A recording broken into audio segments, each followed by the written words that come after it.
अस्सलाम वालेकुम guys, I am Ehsan from US.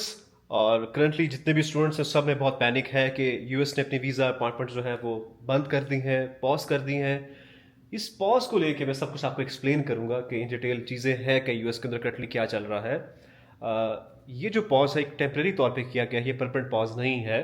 सबसे पहले इस चीज़ को आप अगर पैनिक कर रहे हैं अपने माइंड में क्लियर कर लें, और इसकी क्या ऐसी वजह बनी है या क्या ज़रूरत जो है वो लगी है यूएस को, जिसने ये इकदाम किया है। यूएस के अंदर पहले जो कौंसल सेक्शन था या वीज़ा ऑफिसर्स थे, वो आपकी सोशल मीडिया हैंडल्स को जो प्रोफाइल्स थी कि आप क्या पोस्ट कर रहे हैं, आपके पॉलिटिकल व्यूज़ क्या है या यूएस को लेके आपके पॉलिटिकल व्यूज़ क्या हैं, इन चीज़ों को देखने के लिए वो मैनुअली आपका सोशल मीडिया चेक करते थे, जो कि एक बहुत मुश्किल काम है एक एक प्रोफाइल को इस तरीके से देखना। या वीज़ा ऑफिसर के लिए अगर आप वीज़ा विंडो के ऊपर है तो क्लिक्स करके खोलना आपकी प्रोफाइल के लिए, उसमें बहुत सी चीज़ों को एक्सेस करना या देखना पॉसिबल नहीं था इतना क्विकली। और जब से स्पेशली ये पैलेस्टाइन का या इसराइल का जो इशू चल रहा है, उसके बाद से यहाँ पे जो इंटरनेशनल स्टूडेंट्स ने जो प्रोटेस्ट किए, चाहे वो बाइडन का टाइम हो या ट्रंप का टाइम हो, तो वहाँ से यूएस को लगा कि हमारे जो नेशनल सिक्योरिटी है उसके लिए ये चीज़ें थ्रेट है कि अगर हमारे कंट्री में ही आके हमारे ही अगेंस्ट, हमारी पॉलिसीज़ के अगेंस्ट प्रोटेस्ट किया जाएगा, तो फिर हम लोग वीज़ाज ऐसे नहीं देंगे किसी भी ऐसे इंसान को जो किस तरह करता है। ठीक है, उनका मुल्क है, उनकी पॉलिसीज़ हैं। हम अगर पाकिस्तान में होंगे और पाकिस्तान में आगे कोई प्रोटेस्ट करेगा या कुछ और, तो हमारी स्टेट किस तरीके से बर्ताव करेगी या वो क्या फील करती है वो आपको पता है, मुझे भी पता है। अब जो यहाँ पे स्टेट डिपार्टमेंट के ऑफिशियल से रिटायर्ड, उनसे ये सुनने में आ रहा है कि एम्बेसी के अंदर जिस तरह हर डिपार्टमेंट के अंदर एआई की डेवलपमेंट आ रही है, एम्बेसीज के अंदर भी इंट्रोड्यूस कराया जा रहा है एआई का सिस्टम, जिसकी हेल्प से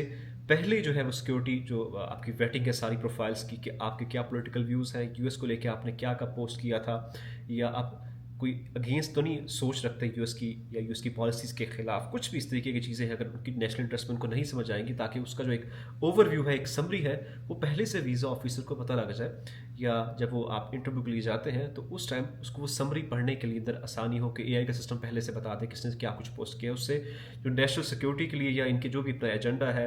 या इनका जो भी एक हर इंसान की कुछ रूल्स होते हैं, बुनियादें होती हैं, जब भी वो कंट्री चला रहा होता है, अगर उसके अगेंस्ट उनको फील होता है कि ये बंदा कैंडिडेट एप्लीकेंट जो है वो सूटेबल नहीं है, तो उसको वीज़ा फिर नहीं दिया जाएगा। इस सिस्टम को ऑब्वियसली इम्प्लीमेंट करने के लिए पूरा सिस्टम चेंज करना पड़ेगा, एआई की इंटीग्रेशन उसके अंदर डालनी पड़ेगी। और ड्यूरिंग दैट जो है ये ऐसे ही कि फॉर एग्जांपल कोई भी जो आपकी वेबसाइट्स होती हैं या सर्वर्स होते हैं, अगर आपने कुछ वहाँ पे कुछ ज़्यादा मेंटेनेंस उसकी करनी है, तो आपको नज़र आता है कि आपकी टेम्परेरी जो वेबसाइट्स हैं वो डाउन है या सर्वर्स डाउन है, तो ये तो पूरा एम्बेसी का सिस्टम है, उनको सारा का सारा system A to Z change करना पड़ेगा, चीज़ें चेंज करनी पड़ेंगी। तो इस वजह से उन्होंने टेम्परेरी पॉज कर दी है न्यू वीज़ा अपॉइंटमेंट्स। अगर आपको ये लगता है कि उन्होंने परमानेंट बैन कर दिया, तो अगर परमानेंट बैन करना होता है, जो करंटली जिनको अपॉइंटमेंट्स मिल चुकी हैं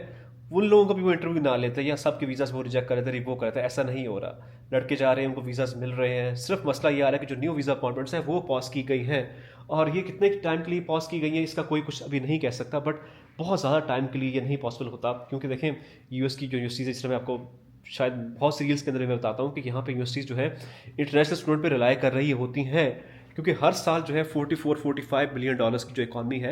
वो यूएस की यूनिवर्सिटीज़ में इंटरनेशनल स्टूडेंट दे रहे होते हैं। क्योंकि यहाँ अपनी जो इन स्टेट ट्यूशन फीस है वो इतनी ज़्यादा नहीं है यार, वो बहुत कम होती है। तो उससे स्टेट यूनिवर्सिटीज़ को या पब्लिक यूनिवर्सिटीज़ को या प्राइवेट यूनिवर्सिटीज़ को चलाना पॉसिबल ही नहीं है जो यहाँ के लोग पे करते हैं, क्योंकि उनके लिए फैसिलिटीज़ डिफरेंट है, उनको कम पे करना पड़ता है। जहाँ आपकी अगर $15,000 फीस है तो उनकी $4,000-5,000 फीस होती है, क्योंकि वो यहाँ के रेजिडेंट्स हैं। तो उसके ऊपर आप इतनी ज़्यादा फीस अपने इतनी कॉस्ट रनिंग की चीज़ों की नहीं पूरी कर सकते।